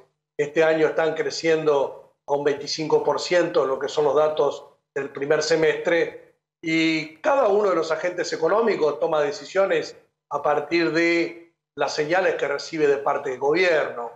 Nosotros hemos tenido dificultades dentro de nuestra coalición, eso genera algún grado de incertidumbre. También se produjo el recambio del ministro de Economía, por eso hoy el dólar blue está 100 pesos más que lo que estaba en el momento anterior al recambio. Y esos son problemas nuestros, no son problemas ajenos. Y yo fui ministro de Economía acá hace 25 años atrás y entiendo de que hay sectores que tienen una renta y que quieren maximizar la renta y que van a buscar el mejor precio para liquidar y el mejor dólar para liquidar. ¿Y qué? Si nosotros generamos incertidumbre política, van a esperar y van a retener. Si nosotros mostramos unidad dentro del frente de todos, vamos a despejar parte de la incertidumbre. Y si nosotros damos algún incentivo, la gente va a liquidar. Pero no porque alguien se lo diga, sino porque le conviene. Estamos en un sistema capitalista y tenemos que entender cómo funciona el sistema capitalista. Como vos decías recién, sea en el campo, la industria, una concesionaria de auto, ahora, un distribuidor. Casareto, pero ahí nos vamos entendiendo. Estamos en un sistema capitalista y hay que entender cómo funciona el sistema capitalista. En general, los ministros de Economía entienden cómo funciona el sistema capitalista. Funciona por incentivos. Funciona ese sistema. Bueno, ¿cuáles serían los incentivos que tendría que poner el gobierno para tener mayor oferta de dólares en este contexto? Maxi, si te pregunto a vos me podés enumerar varias medidas. Si le pregunto a Walter, seguramente me dará algunas medidas. Yo también las tengo, porque fui ministro de Economía, ya te digo, hace mucho tiempo y soy legislador nacional. ¿Y por qué su gobierno no toma esas medidas en vez de estar comentando todos los días distintas cosas que no sabemos qué es lo que quiere hacer? Bueno, el gobierno va a tomar medidas. Yo estuve con el presidente el día viernes, cuando presentamos inversiones en ciencia y técnica en distintas provincias. Estuve con Silvina Batakis el día miércoles. Por supuesto que respaldo al gobierno. Yo soy parte del gobierno del Frente de Todos. Yo no me saco el lazo sino que asumo toda la responsabilidad que tenemos de nuestros aciertos y de nuestros errores. Y seguramente Walter dirá, dame esto, aquello y lo otro, y el gobierno le dirá, mira, tanto no, que podemos dar esto. Seguramente vos recomendarás, Maxi, mirá, ¿por qué no hacen esto, esto y esto? Capaz coincidimos en parte, no en todo, pero entiendo que nosotros tenemos que crecer con el campo, tenemos que crecer con la producción y tenemos que crecer con incentivos. Esto es lo que yo sostuve siempre acá en Entre Ríos. Para eso me eligieron diputado nacional, y esto digo, respaldo al gobierno del primer día hasta el último, pero también creo que hay que aportarle inteligencia y sentido común. Bien, Malfato, ¿quiere comentar algo respecto a lo que decía ahí Casareto? Maxi, ¿vos te acordás la 125 en el 2008? Eran las retenciones. Hoy son las retenciones más una brecha del 150% en el dólar. Estamos, pero mucho peor que en el 2008, y por eso le contestamos a Alberto Fernández, porque parece que no se da cuenta por qué retiene el productor el cereal, ¿no? Para no descapitalizarse totalmente. Bueno, ahí está un poco lo que comenta de manera simple Casareto. Sí, yo creo que es lógico que ante una cosecha el productor liquide una parte para pagar los gastos viejos y para mantenerse en la actividad. Es lógico que retenga una parte para pagar los gastos de la campaña entrante. Y es lógico que tu ahorro también lo conserve en cereales o oleaginosa en granos, pensando de que puede ser una mejor opción antes que liquidar hoy y quedarte con los pesos en la mano. Por eso es que yo digo, entiendo lo que es el criterio del productor, también que muchos de los granos ya tampoco están en sus manos, sino que están en manos de los acopios o de los exportadores.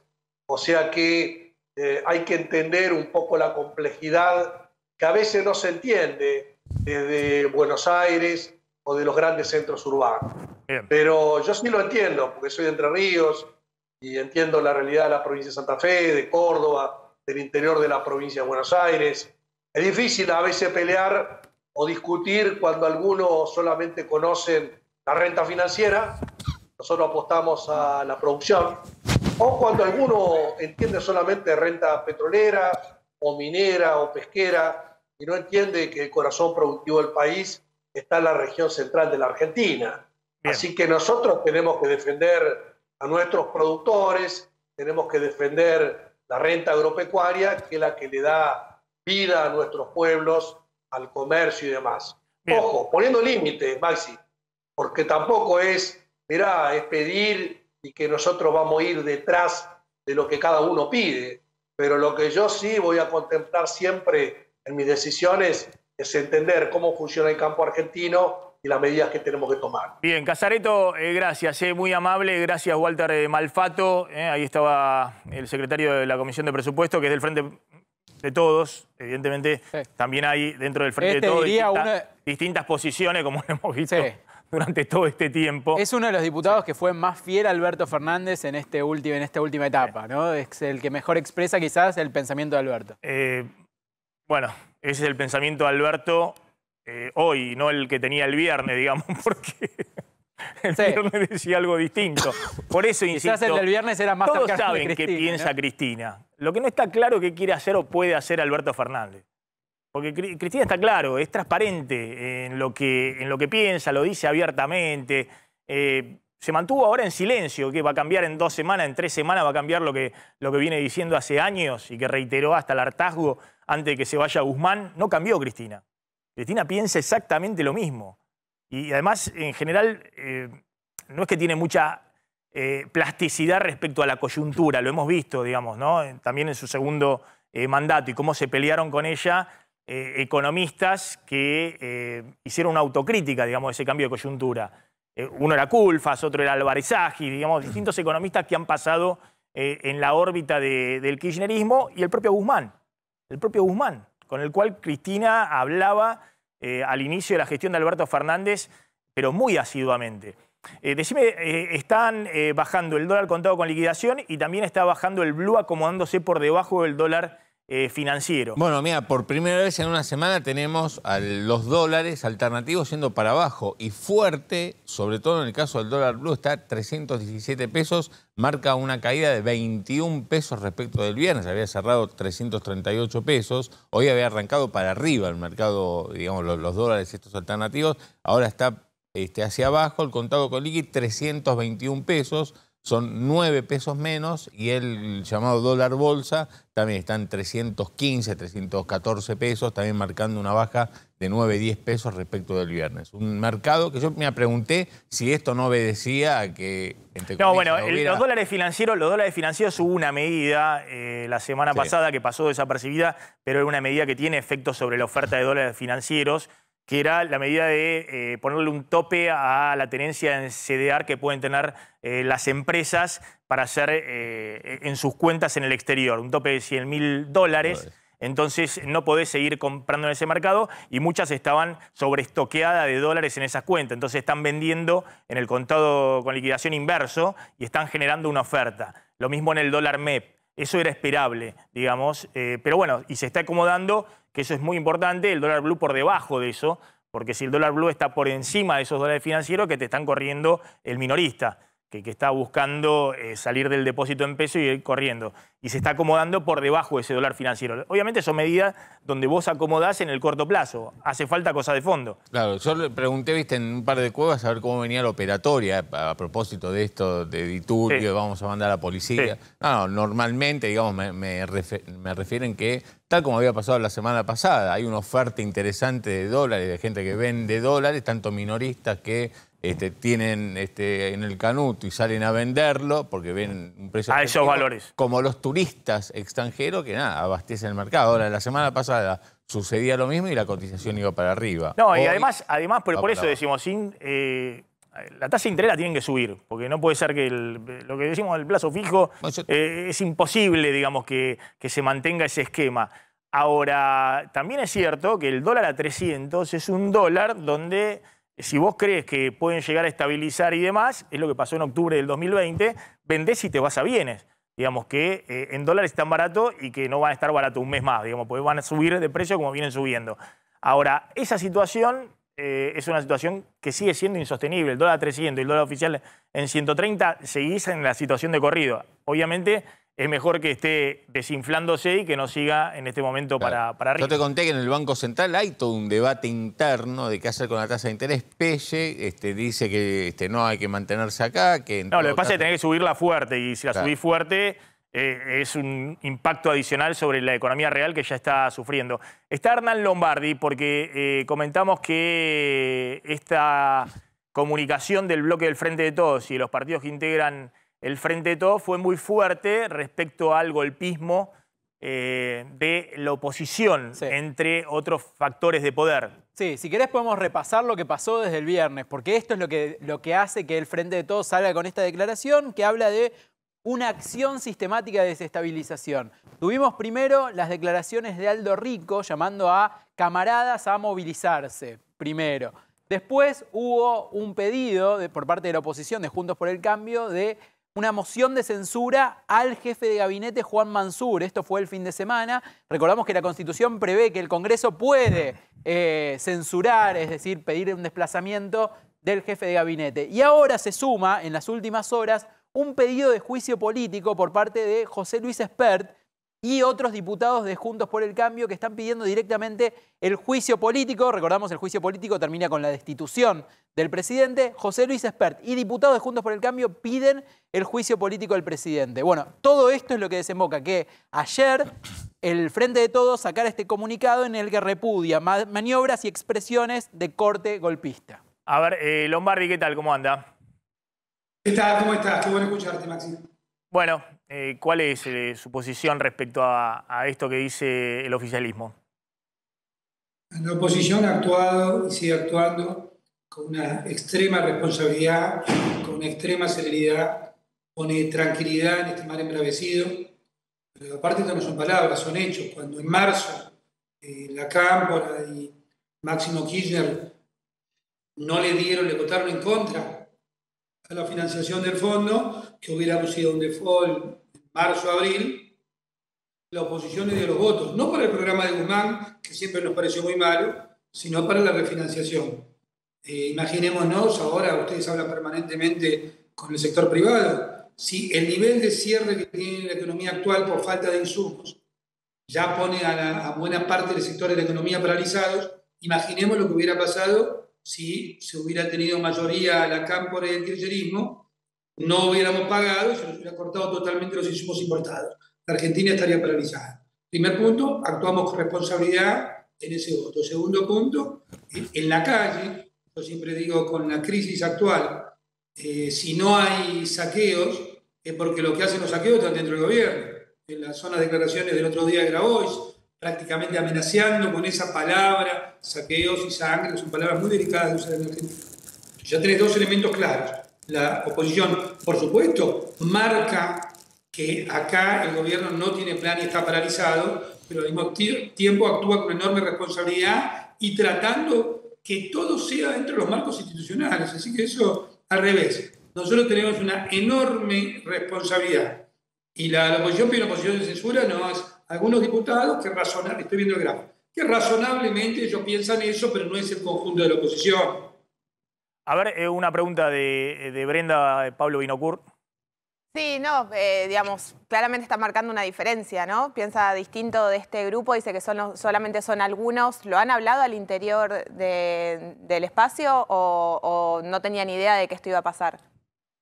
Sí, lo hablamos, pero los diputados tienen el derecho de presentar, está dentro de lo constitucional. Hay mucho enojo, el jefe de gabinete no cumplió. El jefe de gabinete tiene que ir una vez por mesa a diputados y una vez por mesa a senadores. Mansur no fue nunca a diputados, nunca desde que asumió. Él no asume, entonces hay enojo, y además sobre todo que no se hace cargo de nada. Pero me parece que la centralidad política está en el documento de la Mesa Nacional de Juntos por el Cambio, donde aportamos enorme nivel de sensatez frente a una enorme preocupación. Ahora lo voy a decir en términos económicos.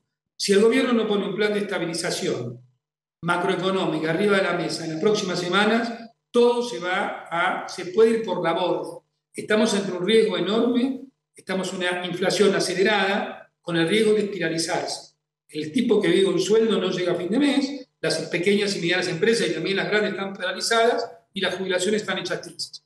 Cuando yo veo, la oposición ve que la respuesta que se da es publicar los lugares donde están las silobolsas, que es prácticamente la incitación a la agresión, o la diputada, la senadora de Tulio, que dice que quiere ir con la Policía Federal a las casas de cambio, digo, no me puedo imaginar gente que sea tan irresponsable, que está dentro del oficialismo, que la que echa nafta al fuego. La verdad que es un ejemplo cómo está actuando la oposición.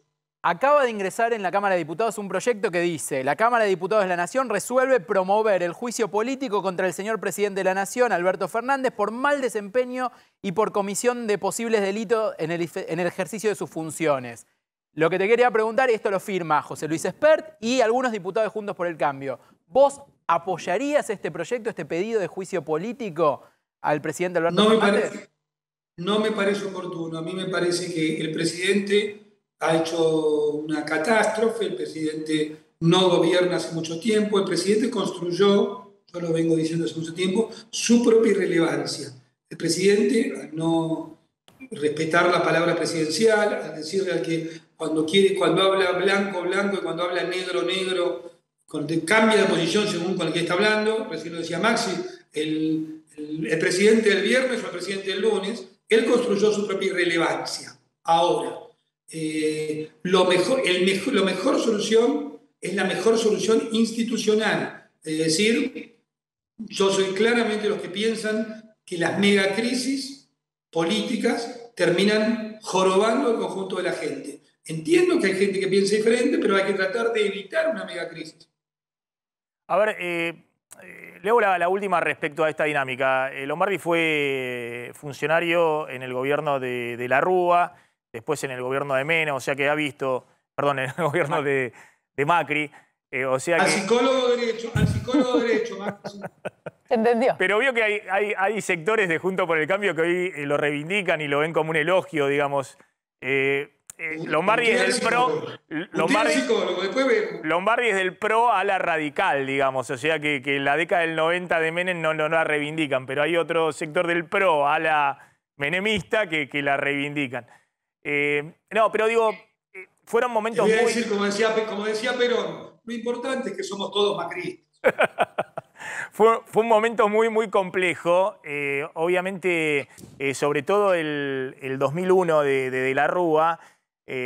Bueno, ¿cuáles son las diferencias, no? Yo siempre digo que después, el 2018-2019, más allá de que todos los gobiernos en público dicen, bueno, me están haciendo las movidas en contra y demás, el peronismo de los gobernadores, no el kirchnerismo, pero el peronismo actuó para apoyar el presupuesto de Macri, que tenía el acuerdo con el FMI, es decir, para que el gobierno hiciera finalmente el acuerdo con el FMI y llegara hasta diciembre del 2019 Macri. Pero el tema del 2001 fue muy complejo, ¿no? Y cómo jugaron, por un lado el radicalismo, por otro lado el peronismo. Hoy ¿cómo está viendo la dinámica de gobernabilidad? Falta un año para las PASO. Podría presentar dos hechos estilizados del 2001 que podríamos hablar, obviamente, 48 horas, pero dos hechos estilizados. Primero, la mayoría absoluta de la Argentina seguía votando la convertibilidad. Votó a favor de la convertibilidad 2 meses antes de la elección de mediano término, septiembre, octubre del 2001, votó a favor de la convertibilidad, aún cuando estaba agotada. No tenías un consenso político para el cambio y social, sobre todo, para el cambio. Cuando estaba agotada, digo, eso es. Y el segundo punto es, había hambre, ¿no? Había una situación social difícil. El 17 de diciembre había saqueos. Se cayó de la Rúa el 20 de diciembre, el 22 ya no había más hambre. Los saqueos estaban... ¿Eso cuál es la conclusión? Los saqueos estaban impulsados por cierta dirigencia política. Yo recuerdo perfectamente algunos intendentes poniéndose a la cabeza de los saqueos. Pero hay que tener tanto cuidado con expresiones como las de Grabois, porque en las situaciones económico-sociales complejas, y acá estamos viendo una complejísima, el efecto contagio existe. Si se le animan a un supermercado, un autoservicio, o queman un silobol o lo que fuera, eso puede tener un efecto contagio. Vos fíjate la extremada prudencia y moderación con la que está actuando la oposición. Que tenemos una pésima opinión de cómo manejó Alberto Fernández todo esto y francamente creó un montón de problemas que no estaban y agravó los que ya estaban. Pero actuamos con sensatez, porque la que sufre la megacrisis es la gente. Bien. Vas contra un lugar de sentido común, Maxi. ¿Sabes? Hay un lugar de sentido común que mucha gente piensa que se termine todo ya. No, cuidado con esos pensamientos. Los dirigentes no podemos decir esas cosas. No, pero por eso. Yo cuento, aparte cuento siempre, ni de un lado ni del otro, cómo es la dinámica, ¿no? Y la dinámica acá es que a Alberto Fernández le dieron la posibilidad de seguir gobernando cuando le votan el acuerdo con el fondo. Es así. Si no, Alberto Fernández no seguía gobernando. Entonces es difícil hablar de una oposición en este momento, en esta coyuntura golpista, cuando si no le votaban... Y también digo, y siempre lo dije, a Mauricio Macri le dan la posibilidad de llevarlo a UPA hasta el 10 de diciembre del 2019, cuando después de una reunión en el CFI de los gobernadores, había algunos que decían, no, ya está, díganle, salgamos de acá y prendamos todo fuego, el acuerdo con el fondo no va, salen y dicen que van a acompañar el presupuesto que incluía el acuerdo con el fondo, porque si no el fondo, no, más allá de Trump y demás, no destrababa. No destrababa. Por supuesto. Entonces esa es la dinámica. Esa es la dinámica. Y la dinámica total es que Alberto Fernández en ese momento dijo que el dólar a 60 le parecía bien, y hoy tenés, digamos, para ser humilde, 300, hoy supongamos que se caiga un 10% más, se mandó una devaluación del 500%. Está bien, pero digo, la dinámica hasta ahora no ha sido, digamos, por lo menos en estos últimos años, de bombardeo de un lado y del otro. Después de que cada uno asuma sus propios fracasos, digamos, y las autocríticas que se deben hacer. Yo te digo una cosa, Max, evitar la megacrisis es cuidar a la gente que no se le haga más daño. Las megacrisis le hacen mucho daño a la gente. Lombardi, gracias, muy amable. Muchos me preguntan, bueno, ¿por qué el 2001 y esto que el otro? ¿Por qué esto no se...? No, hay una diferencia sustancial con el 2001, lo contamos siempre, que acá tenés las crisis cambiarias que puedas tener, pero no existe la irracionalidad total que existía con la convertibilidad, que tenías todo el sistema bancario con pasivos en dólares y activos en pesos, digamos, y créditos en pesos. Entonces eso generó un quiebre del que nadie sabía cómo salir.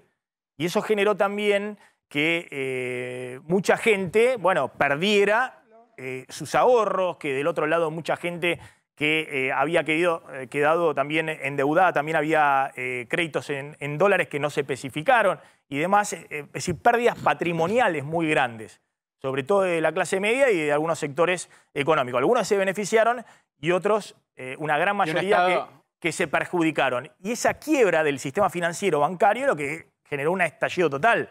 Digamos, acá tenés el dólar a 20, el dólar a 50, el dólar a 100, el dólar a 300 y no hay un solo banco que tenga dificultades para devolver los depósitos. Y eso obviamente es muy distinto a una situación donde te cierran el banco y te dicen, no, mira, tu ahorro no está, que es lo que ocurrió en el 2001. Esa es la gran diferencia respecto a las crisis que venimos viendo cada vez más simultáneas desde el 2018 y el 2001. Por eso muchos dicen, bueno, esto no es comparable con otras crisis del pasado. Incluso con la crisis hiperinflacionaria de Alfonsín del 89 también hay diferencias, hay puntos, digamos, de quiebre respecto a ese momento. El principal es que en este momento estaba Bataki con el FMI, en aquel entonces el FMI te hizo así. Por eso no será más fácil arreglar esta crisis desde el punto de vista del Fondo Monetario, del gobierno de Estados Unidos, digamos, con activos argentinos. Argentina es un país mediano, activos argentinos que están regalados a precio de dólar.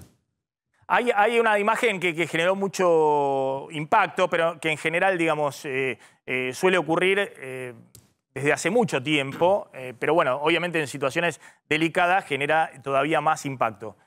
Claro, porque un camión con vacas chocó en Santa Fe durante el fin de semana y fue muy impactante la imagen porque la gente que apareció alrededor, los vecinos, podemos llamar, que estaban en la zona, faenaron a los animales y se escuchaba esta expresión de tenemos asado gratis. Esto ocurrió sobre la ruta 11 a la altura de la localidad de Calchaquí, ahí donde decía en la provincia de Santa Fe, y se viralizaron estas imágenes que la verdad que habitualmente se dan. Lo que pasa es que en este caso estamos hablando de animales. Se da que cuando vuelca algún camión, los vecinos se acercan y se llevan todo. Pero en este caso estamos hablando de faenar animales y la imagen fue realmente fuerte. Está nuestro colega Walter Cardonati, ahí en Calchaquí, en Santa Fe. Walter, gracias por atendernos, muy amable. Bueno, ¿qué sucedió? Hola, buenas tardes. ¿Qué tal? ¿Cómo les va? Bueno, en la ruta 11, a escasos 14 kilómetros de Calchaquí, tumbó este camión jaula que venía en sentido norte-sur hacia Dianfunes, provincia de Córdoba.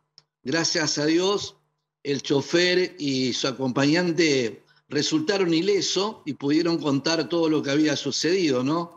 El camión con una densa niebla en la madrugada de ese día sábado, esto ocurrió a la 1:30 de la mañana, una densa niebla que, bueno, se veía muy poco. En ese sector la ruta nacional número 11 no está delineada, o sea, no está marcada, a lo cual, bueno, muerde la banquina, intenta corregir el camionero, se encuentra con un par de pozos y, obviamente, el movimiento del ganado que produce dentro de la jaula hace que este camión se desplazara de costado y tumbara sobre la cinta asfáltica, y esto generó el caos vehicular en la ruta, porque la ruta estuvo cortada por más de 8 horas y realmente colas de automóviles que superaban los 20 kilómetros tanto para el norte como para el sur de nuestra ciudad. Te hago una sola pregunta. pregunta. Le tenemos que agregar lo que ocurrió cuando entró a amanecer, cuando la bolilla se corrió, animales muertos, otros no habían muerto, y bueno, gente de Calchaquí con vehículos, con moto y con cuchillos en mano y hacha a sacrificar estos animales, ¿no? Y la gran pregunta es si en nuestra ciudad hay tanto hambre. Yo creo que no es hambre, sino que es la posibilidad, no sé si llamar posibilidad o ahí el tratar de tener algo o de rescatar algo, porque los argentinos, la mayoría de los argentinos son así, ¿no? Cuando se puede rescatar algo de alguien que ha tumbado, seguramente lo va a saquear, ¿no? Walter, no hubo intervención policial, digamos, en ese caso, digamos. La situación no llegó, sí, no pasó hubo a más. intervención policial, estuvo la policía desde el primer momento, estaba la policía, estaba lo que nosotros tenemos en la provincia, la Guardia Rural Los Pumas, porque acá hay que saber diferenciar, ¿Y no impidieron eso? Esta no es la primera vez que pasa, ya ocurrió acá muy cerca de Calchaquí también, otro camión que tumbó, y se faenaron algunos animales, pero otros no, se alcanzaron a recuperar también en una jaula de doble piso con terneros. Pero en este caso estamos hablando de algo muy grave porque había animales que quedaron vivos adentro de la jaula y otros que salieron, quizás por ahí quebrados, en mal estado, ¿no? Pero vivos, a los cuales, la gente los faenó. Estamos hablando de un abigeato frente a la policía, frente a la Guardia Rural Los Pumas de la provincia. Realmente queda un antecedente muy grave para lo que es nuestro distrito y nuestra ciudad de Calchaquí. No estamos hablando de abigeato. Sí, la verdad que como vos decís, no es un antecedente, sobre todo si estaba la policía, pero por ahí era tanta la gente, ahí vemos que había mucha gente y demás. No intervino por ahí la policía para no generar un problema mayor, pero claramente no es lo ideal, digamos. Cuando está la policía es bueno que se imponga el orden, ¿no? Sobre todo, como vos decís, porque no era una cuestión de gente con hambre. Claro. Ahora vos tenés 100 personas todas faenando y tenés 10 policías también, ¿cómo actuás? Claro. Y la otra cara que hay que mirar también es que, de qué manera después recuperar, o sea, de qué manera sacar los animales para que se pueda el tránsito nuevamente normalizar, ¿no? Y un animal suelto en este estado, después de haber tumbado, choqueado, porque ocurre esto, ¿no? Es muy peligroso también a la vera de la Ruta Nacional número 11, no nos olvidemos que es una ruta del Mercosur, ¿no? Está claro. Walter, muy amable, como siempre. Gracias por la información muy detallada de lo que sucedió ahí en la provincia de Santa Fe. Me voy a ir a un corte. Antes, dame la información porque es muy fuerte el tema de aumento de alimentos y cómo viene la proyección de julio de aumento de alimentos. Mira, tengo dos placas sobre este tema. Uno refiere a los aumentos de precios en alimentos de la semana pasada. Para la consultora LSG, que es una de las que más rápido sacan los relevamientos semana tras semana, le dio 2,1% la tercera semana de julio. Es el nivel más alto desde el mes de marzo. Marzo con inflación del 6,7%. De hecho, en las últimas 4 semanas a LSG le dio una inflación del 6,7%. Hay que ver cómo transcurre la última semana del mes con una proyección para todo julio arriba del 7%. Esta inflación por sobre 7%, te digo que incluso la tienen como estimación en el Banco Central, en los informes diarios que van recibiendo sobre incrementos de precio. Que la inflación proyectada en el Banco Central es de 7 o más. Que no va a llegar a 8, pero que puede ser de 7 o más. Es decir, del propio Banco Central de Miguel Pelle, no la encuesta que hacen consultores privados, sino... No, de ellos mismos, porque tienen ahí... Las estimaciones que hace el propio Banco Central. Claro, datos se llaman de alta frecuencia, les llegan informes todos los días sobre relevamiento de precios. Fíjate, en esta placa vemos los aumentos puntuales en algunos productos, en algunos alimentos. Harina, 20%, azúcar 9,2% de aumento, los aceites el 6,4%, galletitas dulces 3,8%. En una sola semana, por eso la inflación después cuando se mide el índice da arriba de 7%.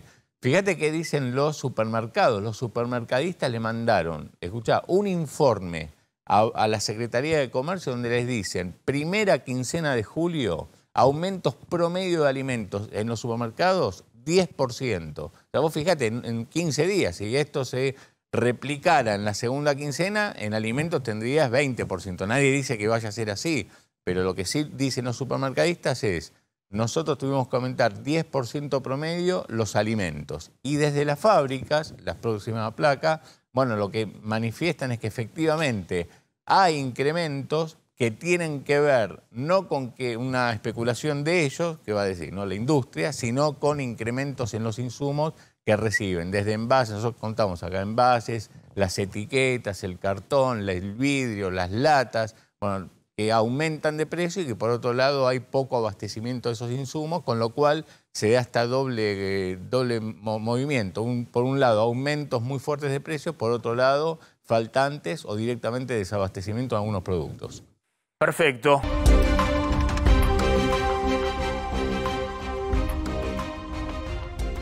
Bueno, atención, ahora vamos a contar con Flor cómo está el tema del formulario para la segmentación de tarifas. Atención porque hay que anotarse en el formulario si se quiere mantener el subsidio, aunque en realidad dicen que hay que anotarse sea cual sea la situación que uno tenga, tanto en luz como en gas. Y ahora va a contar Brenda también los doble discursos en el gobierno, o triple, las distintas posiciones que hay respecto a qué hacer con las medidas frente al campo. Pero vamos a hablar con Jorge Metri, que es empresario PYME. Me interesa siempre irme echando opiniones de empresarios pequeños y medianos que tienen que pagar los sueldos, la quincena por mes y que están obviamente comprando insumos, fabricando, vendiendo qué precio y que además la han visto muchas veces, digamos, ¿no? La dinámica de crisis desde hace mucho tiempo en la Argentina. Jorge, gracias por atendernos, muy amable como siempre. ¿Qué tal, Maxi? ¿Cómo te va? Buenas tardes. Bien, ¿cómo estás viendo este momento, digamos? Vos como empresario, desde tu empresa, vos sos un empresario plástico, bueno, ¿cómo está el sector y cómo ves esa dinámica donde vos tenés que seguir fabricando, tenés que seguir pagando sueldo, tenés que comprar, vender? Mirá, hace ya una semana, casualmente hoy a la mañana, está todo muy convulsionado, ¿no? Hoy a la mañana ya la mayoría de los distribuidores de materias primas, que no son muchos, acá son 4 o 5, es casi un monopolio, no están vendiendo, porque no saben a qué precio se va a vender. Antes ellos tenían un valor de referencia que era el dólar, pero ahora ni siquiera eso, porque no saben qué medidas. Esto me recuerda yo hace 38 años, como te dije la otra vez, que tengo la empresa y esto ya lo vivimos en una época, ¿no? Trabajar con la incertidumbre es lo peor que le puede pasar a cualquier empresario pyme. Nosotros no nos podemos dar el lujo de parar nuestra empresa. Nuestra empresa tiene una dinámica y tenemos un costo. O sea, el hecho de parar la producción o no vender significaría primero desatender a toda la clientela que uno tiene hace muchísimos años. Pero por otro lado, también los costos fijos son elevados. Y no sé cuánto tiempo uno puede estar sin vender. Entonces es importantísimo que las autoridades, ¿no?, se pongan de acuerdo y definan un rumbo y una referencia para que uno pueda a partir de ahí dedicarse a lo que uno sabe, que es producir y abastecer las necesidades que el mercado nos exige. Vos decís tus proveedores, ¿no? Vos comprás insumos para hacer la fabricación del plástico. Tus proveedores no te están pasando precios, no te venden insumos, pues no saben si el dólar es de 130, de 180, 200 o cuál es el valor del dólar, que es su referencia. Y a su vez vos tenés que seguir vendiendo, pero estás con la duda de cómo marcar los precios en relación a cuánto te va a costar después, cuáles van a ser tus costos. ¿Es un poco así la dinámica? Sí, nosotros por lo pronto en mi empresa en particular tenemos una política que la aplicamos cuando hubo todos estos problemas, es tratar siempre de cumplir con los clientes en la medida que uno también vaya reponiendo, ¿no? La preocupación nuestra, por eso, esto es como que empezó con una carrera de empezar a tratar de abastecerse para no dejar sin mercadería a nuestra clientela. Y es lo que venimos haciendo. ¿Vos fabricás bolsas plásticas, Jorge? Bolsas plásticas. Obviamente, me imagino tu clientela, hay muchos que te dicen, bueno, mandame una cantidad importante digamos, quieren abastecerse de la bolsa. Y vos decís, no, pará, mucho no te puedo mandar porque no sé cuánto voy a reponer porque no me pasan precio de mis insumos. No, nosotros ya tenemos bastante tipificado lo que consume cada cliente. Entonces, es difícil. En general saben ellos, porque también si ellos piden muchísimo más de lo que uno les puede dar o de lo que consumen habitualmente, eso sí es como que especulan con llenarse de mercadería y estoquearse. Uno entiende esa posición porque uno trata de hacer lo mismo, trata de cubrirse. Y eso es lo que hablaba, yo te escuchaba la otra vez, ¿no? Uno está pasando esto que no es muy bueno, que es que la gente empieza a empezar a deshacerse de los pesos de la forma que puede. Ya sea a través de las materias primas, de todos los insumos y de todo lo que tenga a la mano. Pero uno de los problemas más importantes también son el tema de las importaciones. Yo tengo proveedores de tintas, de masterbatch, que son los pigmentos, y los pigmentos, no te digo el 100%, pero el 90% deben ser insumos chinos y de la India que vienen. Y en este momento, por ejemplo, la gente de Cotigraf, que es una empresa grande, y el presidente de Cotigraf forma parte de la Cejera también, me dice que ya hace 10 días que está la empresa parada. Claro. No tiene insumos para producir. Jorge. Y nosotros, dentro de nuestros socios, también tenemos gente que en 45 días, no creo que en 30 o 45 días, van a tener que parar. Y eso que utilizan quizás un 20% de su producto es importado, y gente que exporta a su vez. O sea, exportan casi el 80% de su producción, importan el 20% y no le autorizan a pagar ese 20%. Claro. Ni siquiera teniendo la CIMI-A, que era antes que se respetaba, digamos, el plazo pactado con tu proveedor. Automáticamente se las cambian y la pasaron a una CIMI-B, donde le dan un plazo de pago a 180 días, y digamos que esta posición hizo que este gobierno haya hecho que las empresas quedaran en default, que no puedan pagar, que los proveedores de afuera no quieran venderles. Sí, es decir, que ni siquiera le dan crédito comercial de afuera, cosa que no había ocurrido ni en el 2001, digamos, que dicen, no, te voy a vender porque sos Argentina, no sé, directamente no me vas a pagar. Entonces es una situación muy delicada. Y muy interesante lo que contás, Jorge, y te agradezco, porque es un poco contar en una empresa pyme por qué esta situación no es sostenible. Hay que definir rápido medidas y hay que destrabar esta situación, porque si no se paralizan las empresas directamente, como está contando. Y se cierran, porque las empresas pymes, sobre todo las chiquitas como nosotros, son empresas muy chicas que en cuanto paran van a tener que cerrar. Claro. Ese es el problema. Jorge, gracias. Ahí está Jorge Metri, empresario pyme del sector plástico. Ya me contás, voy a la tanda y cuando volvemos me contás qué está pasando ahora con el Banco Central y si están definiendo medidas. Tanda y ya volvemos. Bueno, a ver, en el tramo final vamos a hacer una ronda de información importante. Interna muy fuerte en el Frente de Todos por las medidas que están discutiendo para el campo. Por eso, entre otras cosas, se postergan tanto. Brenda. Sí, en principio, a grandes rasgos, Alberto Fernández dando un discurso completamente en contra del campo, del sector agropecuario, acusándolos de especular contra la nación, contra la patria, a través de la acumulación de granos, etc. Y por otro lado, Batakis en privado, en la reunión de gabinete, e incluso funcionarios que rodean a Alberto Fernández, hablando de consensuar con el campo, incentivarlos a través, por ejemplo, de un tipo de cambio desdoblado para que liquiden la soja, por ejemplo, y terminen de ayudar, digamos, a que... Digamos, ayudándose a sí mismos a ayudar al país.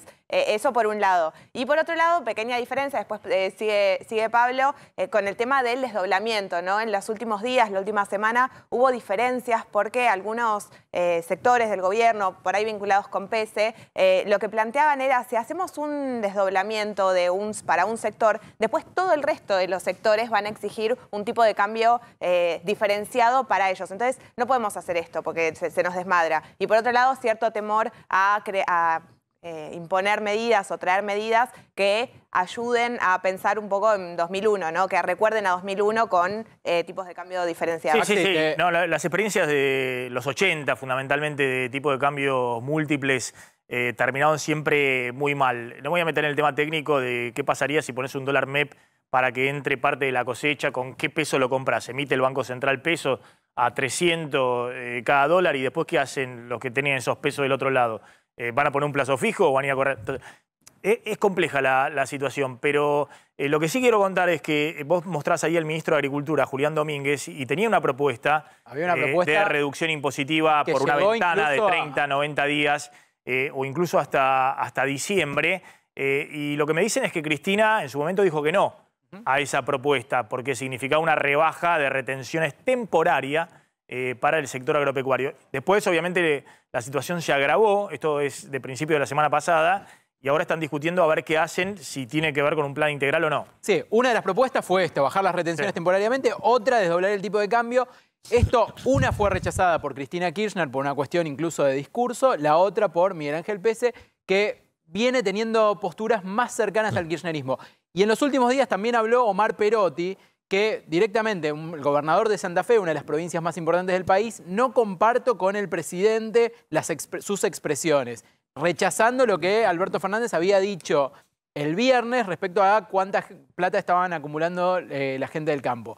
Y esto es importante, ¿por qué? Porque siempre se habla de Alberto Fernández apoyado por los gobernadores, y fíjate qué endeble es la postura de Alberto Fernández en este momento, que ni siquiera uno de los gobernadores que más en algún momento lo había apoyado también le soltó la mano.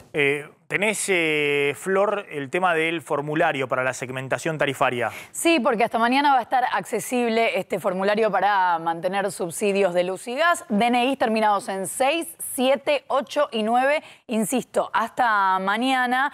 Y a partir del miércoles, todavía no se informó oficialmente, pero sí se dijo extraoficialmente que es posible que haya algunos días más, quizás 15 días más, para corregir errores o para anotarse si es que todavía no se anotaron. De hecho, la ANSES está dando turnos para este trámite presencial hasta dentro de 15 días más, así que parece que va a haber un margen. Ya se anotaron 5 millones de personas, en realidad más de 5. Esta mañana decían 5.040.000 a partir de esta novedad del fin de semana, porque estos son los nuevos números que se sumaron para el fin de semana. Y lo que hay que saber es que se anota una persona por hogar. Hay que insistir con esto, pero anota los datos de todo el hogar, de todo el domicilio. No importa si la cuenta no está a tu nombre, no importa si sos inquilino y el alquiler no está registrado. Lo importante es que tengas la cuenta de luz, que tengas la cuenta de gas y que con esos datos y el DNI vayas a hacer el trámite. El formulario es en argentina.gov.ar/subsidios. La secuencia de la quita de subsidios igualmente sería a partir de septiembre. En realidad el cálculo es que es a partir de lo que se consuma en agosto, o sea, lo que recibas en septiembre que se consuma en agosto. Pero vamos a ver si se termina para agosto con todo este trámite. Brenda, ¿querías agregar algo? Sí, Alberto Fernández no tiene agenda para hoy, desde ayer, que digamos, los periodistas solemos recibir la agenda el día previo. Bueno, ahora tendría que estar en Estados Unidos si se hubiera encontrado con Biden. No llegó esa agenda del presidente. Hoy está en la Casa Rosada, sin embargo, se podría haber quedado en Olivos como estuvo haciendo semanas anteriores. Fue a la Casa Rosada, recibió a Cafiero, está teniendo algunas reuniones privadas, pero por ahora lo que hace básicamente es seguir lo que está haciendo Batakis minuto a minuto y el feedback, claro, que le da desde Washington. ¿Y todavía no se reagendó la audiencia con Biden? No, todavía no se reagendó, es la gran pregunta. Depende de la salud de Biden, del tema... Depende de la salud de Biden y de la agenda que se va a ver reconstruido de Biden con respecto a sus otras cancelaciones, ¿no? Claro, y de las otras prioridades que tenga el presidente de los Estados Unidos. Bueno, Batakis en este momento en Washington, están ahí puestas las miradas. No sé si se puede mostrar ahí una foto de Batakis con Jorge Argüello, el embajador argentino, que la verdad que viene haciendo un trabajo muy importante en el vínculo, no solamente con la administración Biden, sino con todos los organismos internacionales. Y bueno, y fue el primero que recibió y que le abre la puerta a Batakis. Imagínate, Batakis nunca estuvo, bueno, en su momento como ministra de Economía de la provincia sí, pero en los últimos años no estuvo en áreas donde estuviera en negociaciones con directa, ¿no? Con organismos internacionales. Y bueno, también hay toda una discusión respecto a la reunión ahora con Kristalina Georgieva, que es ahora, ¿no? En este momento. En este momento, ahora Batakis reunida con Kristalina Georgieva, la directora gerente del FMI. Efectivamente. Y en ese marco, Batakis en Estados Unidos, reunión con Georgieva, más temprano con el Tesoro de los Estados Unidos, que es el Ministerio de Economía. Bueno, el BID, que está comandado por Mauricio Claver Carone, que es una persona que llegó a la presidencia del BID a través de Donald Trump, sacó hoy una nota en el Wall Street Journal donde dice que Argentina no va a recibir un crédito que tiene pendiente, un desembolso por 500 millones de dólares que tiene pendiente, que los debió haber mandado el BID a la Argentina. Bueno, no los va a recibir porque, dice Carone, el tumultuoso historial financiero de la Argentina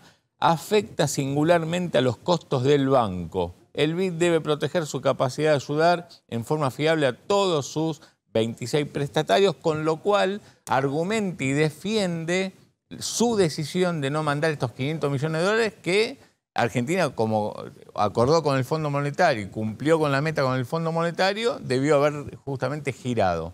Bueno, no solamente... Aparte, ojo, que ese financiamiento siempre está calzado también con vencimiento que tiene de deuda con organismos multilaterales, con el Banco Mundial y el Banco Interamericano de Desarrollo, el propio país. O sea que es una complicación adicional. Ahora, déjame decir también que el gobierno de Alberto Fernández estuvo jugando a la alta política respecto a que Gustavo Belli iba a ser presidente del BID. Es decir, contra Claver Carone se hizo todo tipo de movimiento de la administración Alberto Fernández. No sé, obviamente, no sé cuál es el momento, si es una movida especial de Claver Carone o si tiene el apoyo de la administración Biden detrás, porque en el BID pesa muy fuerte Estados Unidos, lo mismo que en el Banco Mundial.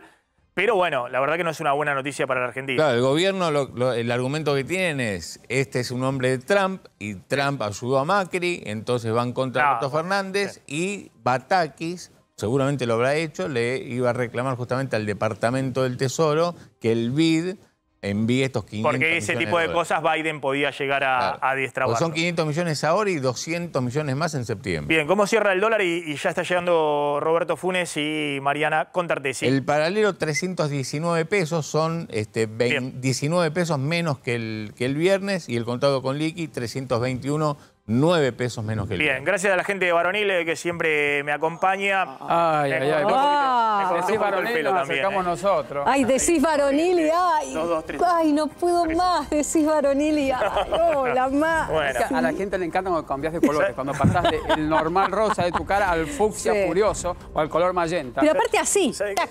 ¿Sabés que no fui vestido de varonil, pero anduve por Corrientes el fin de semana, el sábado ahí por la peatonal, no había estado nunca. ¿Y qué te encontraste? Que a buscar al yacaré, no en extinción. ¿Y qué te encontraste? ¿Cuevitas, mucha gente, los espectáculos, los teatros reabiertos, la verdad que hace mucho tiempo que no estaba. La calle Corrientes. Sí, en la calle Corrientes. Fuiste a ver un infantil, Maxi. No, a pasear un poquito, ahí fui a comer pizza ahí. ¿A Banchero fuiste allá? No, a Guerrín. No, a Guerrín. 5:30 de la tarde estaba lleno de gente y una cosa impresionante. ¿Y ninguna obra de teatro, nada? ¿No viste nada? No, había ido al Museo de Bellas Artes. Ay, qué paquetería. Ay, qué paquetería estás para ir con Roberto. ¿Cuál es el cuadro fundamental de Bellas Artes? Bueno, a mí me gustó mucho uno de Cárcova, que tiene un contenido político fuerte. Sí, que se llama Sin pan y sin trabajo. ¿Lo pintaron acá? Que es exacto para la historia argentina de los últimos 100 años. Qué lindo. ¿Te sacaste una foto al menos? Sí, claro, la tengo. ¿Y no contaste uno que dice...? Es el primer alegato, digamos, de la crisis 1890. Creo. ¿Uno que dice 29 a full? No, 329 a full, no. Se quedan con Mariana. de vuelta, mira, viste, con Mariana. Me corté el pelo, nadie se dio cuenta, pero bueno, gracias. Lo que pasa es que, bueno, ahí un trabajo de horas, Déjame decirte que... Acá tenés largo, querido, tenés hasta acá. Déjame decir que te despejaron la nuca. Se quedan con Roberto y con Mariana. Chau, chau. Ese pelo no